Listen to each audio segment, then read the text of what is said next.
Hello, ഇന്നത്തെ നാടൻ lunch എന്താണെന്ന് നോക്കിയാലോ.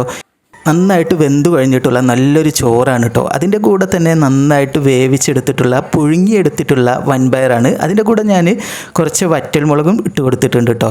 ഇതുപോലെ വറ്റൽമുളക് ചമ്മന്തിയാണ്. ചെറിയ ഉള്ളി, ഉപ്പ്, അതുപോലെ തന്നെ വെളിച്ചെണ്ണ കൂടി ഒഴിച്ച് നന്നായിട്ട് ഇതുപോലെ ഒന്ന് അരച്ചെടുത്താണ് കേട്ടോ.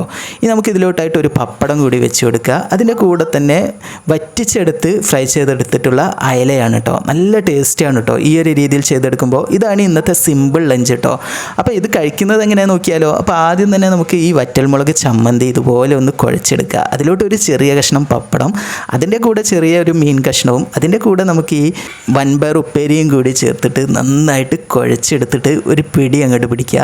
ഇത് കണ്ടില്ലേ, ഇതുപോലെ ഉരുളകളായിട്ട് എടുത്തിട്ട് ഇതുപോലെ കഴിക്കുക. നല്ല ടേസ്റ്റാണ് കേട്ടോ. ഞാൻ മോൾക്കാണ് കൊടുക്കുന്നത്.